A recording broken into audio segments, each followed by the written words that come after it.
All right, thanks to 93.7 The Bridge for sending us to Rockville. We had a lot of interviews lined up on the fourth and final day of Rockville, and we kicked things off with a UK band called Enter Shikari. And really good to talk with them. By this point, we had it figured out with all the audio and everything else, so we feel really comfortable with these interviews. And they had a lot of good things to tell us about music-wise, bands that they're into, first instruments and things like that. Yeah. So Inspirations and all of that. And we try and ask different questions. We read a lot of interviews before we did this, and everybody always asks the same question. So we've been trying to think outside the box, but I think we did really good with it. Yeah, we were starting to kind of feel a little more comfortable with everything too. So it was great. Yeah, we sat down with Rou, the lead vocalist and keyboardist, and Rob, the drummer. Yeah. So yeah, and their latest album debuted at #1 on the UK albums chart. So definitely check them out too. Let's jump into the interview. Okay. All right, guys. Hello. So we're here on day 4 of Rockville with Enter Shikari. Welcome to Rockville. Is this your guys' first time here at Rockville? Is that Yes. Is it yours? It is mine too. Excellent. Yeah. All right. He's a pro at it, but this is my first time. Rockville. Jacksonville, Rockville. There. How long has the festival been going? Oh, over a decade, easy. Oh, yeah? Yeah, it started in Jacksonville, Florida. Hence the Ville. Yeah. then- Yeah. That was like one big stage, a couple of small stages. Nothing like what you're seeing here. Though. This is.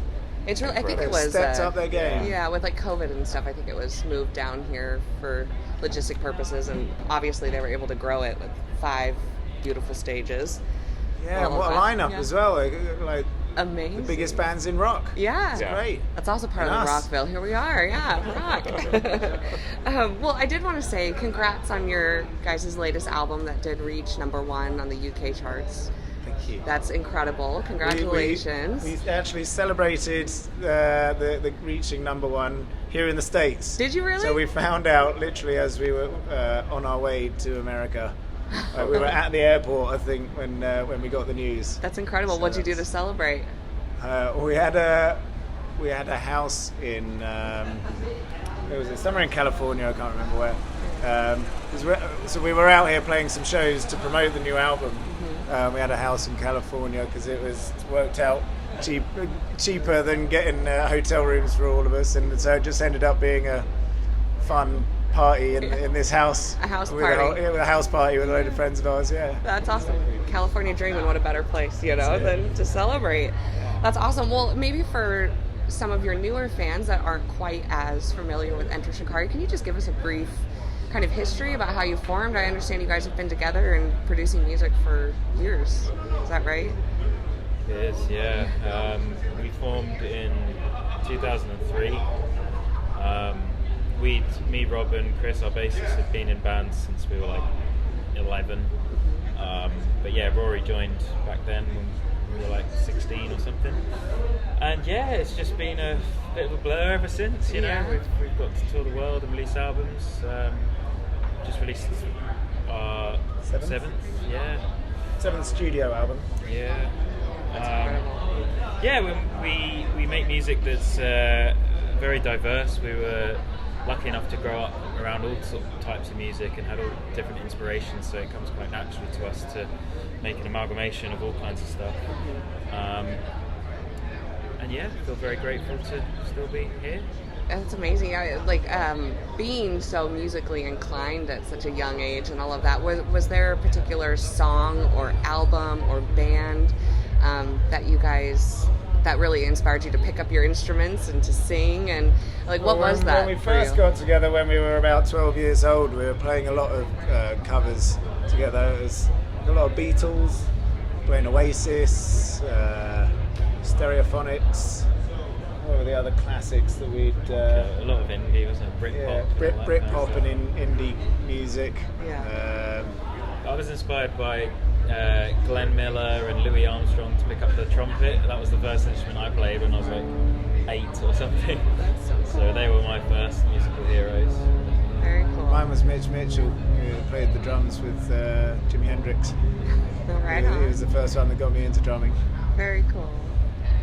That's awesome. You don't see a lot of Glenn Miller or Jimi Hendrix No. within our music now, but Glimmers that's of it. little pepperings of it, I suppose, Yeah. but not overtly influence. Yeah, well, and so kind of with that too, just having a really diverse background and influences, how have things changed really for you guys with the different styles that you're pulling and all of that over these last 20 years or so together? It hasn't really changed that much. We've probably just become more confident in the exploration of the musical spectrum that we do, because in the first album, even though it was still very varied and there wasn't really anyone that sounded like us back then, it still had a kind of somewhat of a narrowness to it, whereas now we kind of pick from everywhere. We've shrugged off a bit of the imposter syndrome and gained more confidence to just explore, really, because that's what humanity does best. Like, it's a very central thing within us. So yeah, that's what we try and do. Very cool. And were there some particular influences that you had for your latest album, A Kiss for the Whole World? Anything or any themes or messages you really were trying to portray with this album? Well, it obviously was a strange time. We were just coming out of a pandemic, and we'd experienced almost 2 years of not being able to play music. I wasn't able to write music. It was a complete disconnect from Enter Shikari as an entity. It felt like the band ceased to exist. So the whole album for us is like a rebirth. It's like this album that's full of positive energy and this kind of revitalized energy. And then I think, like, philosophically, it's A Kiss for the Whole World is a prescription. It's kind of we need more like affection. We need more human connection. We need systems that bring us together rather than the divisive world that we know right now. So it's there's a lot of ideas on it, and just trying to get people discussing things instead of like debating things in this tribalistic, horrible way that we now see throughout society. That's very beautifully said. Yeah, and I do recall from a previous interview you guys had that you were really talking about using your platform to kind of get that message out. What's been kind of the response from fans? I mean, are you kind of seeing the love? Are they receiving it and knowing to treat others with kindness as well? People were annoyed that the album was too short.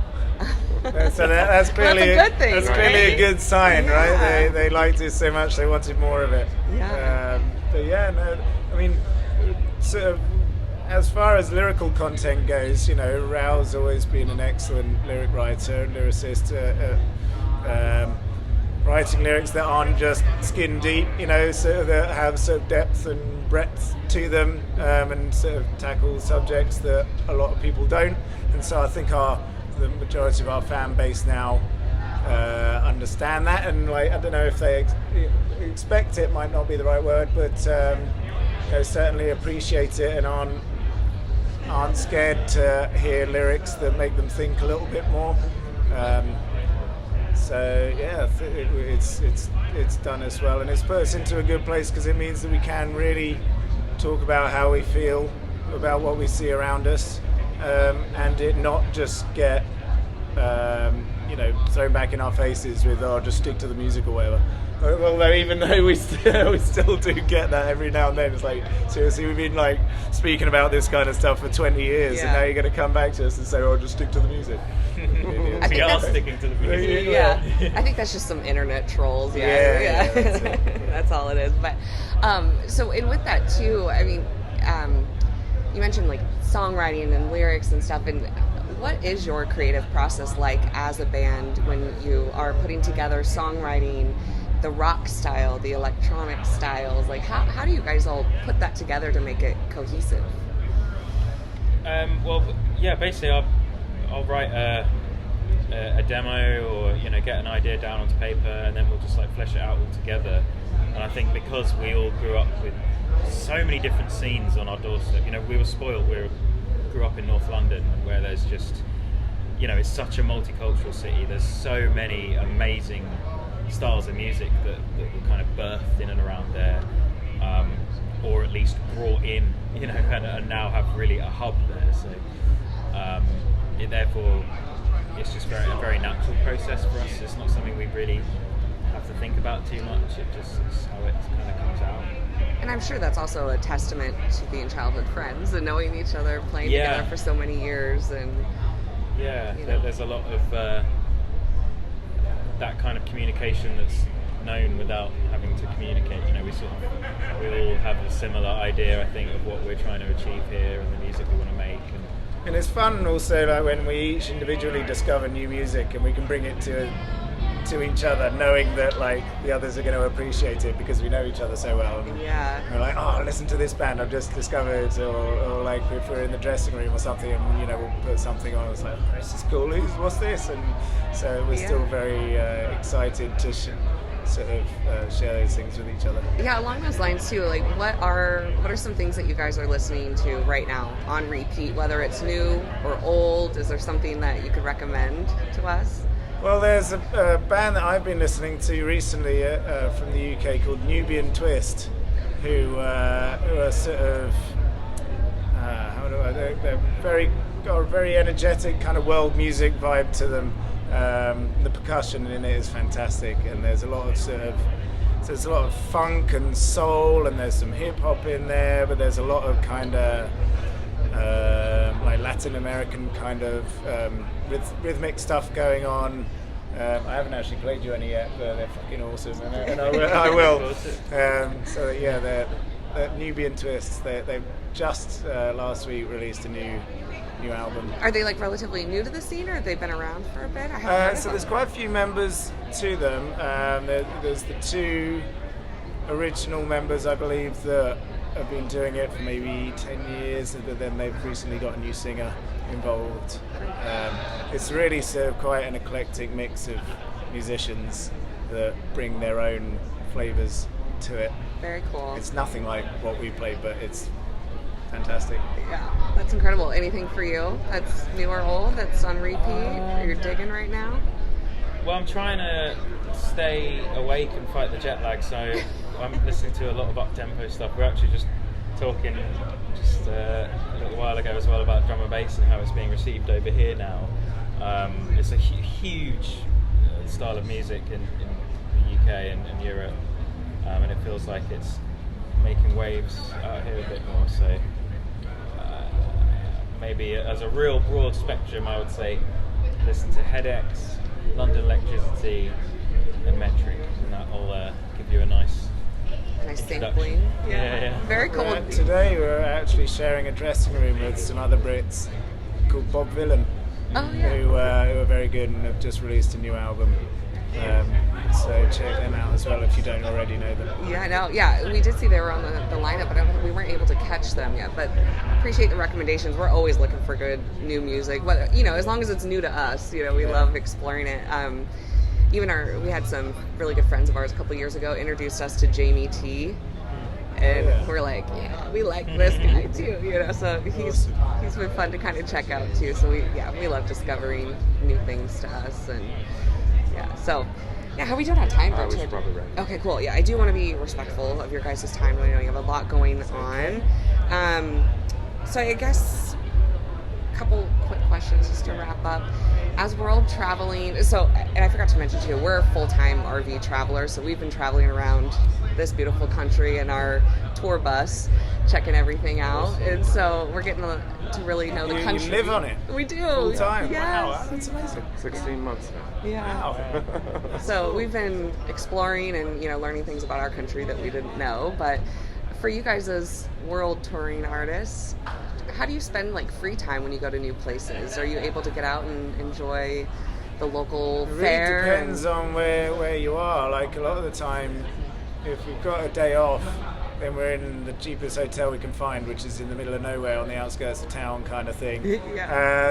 Yesterday we had a day off, but we did manage to go out. There was like a sort of a river and a forest quite close to us, so we could go out and do a bit of a trail walking. That was nice. Yeah. So being out in nature, it sounds like. Being out in nature is quite an important thing for us, I think. Yeah. But then, sort of if we're in a new city that we haven't discovered yet, then I'll try to get out. It depends where you are and how big the venue is. A lot of the places that we play in Europe, like the bigger venues that we're doing, will often be on the outskirts of town, so you're in some fucking like industrial estate somewhere, and it's not like the most, so you go walk around for 5 minutes, you're like, actually I'm going to go back to the venue, like it's nicer back there. But then some of the places, if you're slap bang in the centre of town, then it's nice to walk around and get a vibe of the town. Yeah. But the thing is, I wonder if you've got this as well, when you're in a different place every day, even if you go out exploring, by the end of it you forget, they all just kind of blur into one, and you forget like what this city looks like or that city, and there you end up just being, oh yeah, that was another big city that we were in that I don't really remember sort of anything about. 100%, yeah. So that does happen, but yeah, we try to get out and explore what we can.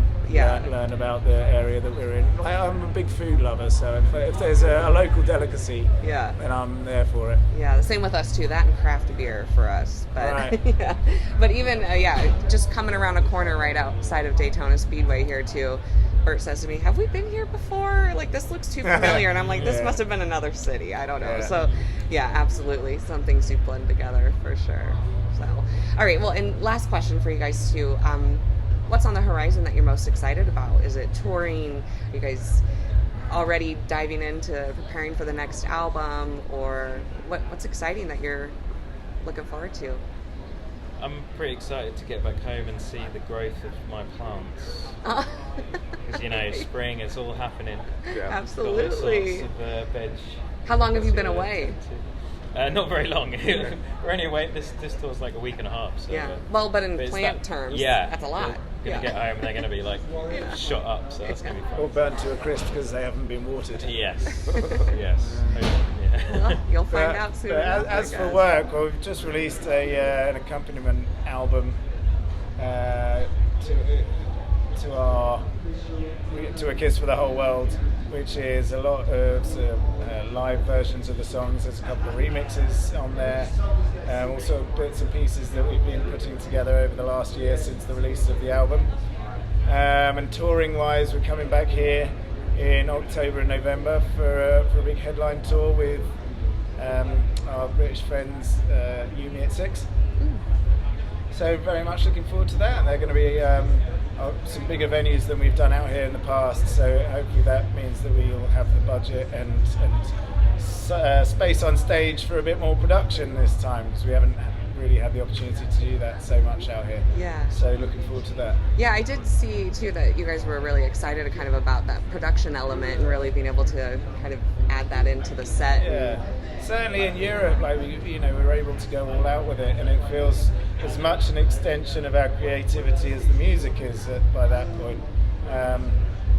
So yeah, we'd love for America to see just even a little bit of that as well. Yeah, get the whole experience for sure. Yeah, cool. Well, looks like we'll catch you performing this afternoon, right, on the Inferno stage? 5:25 in Inferno.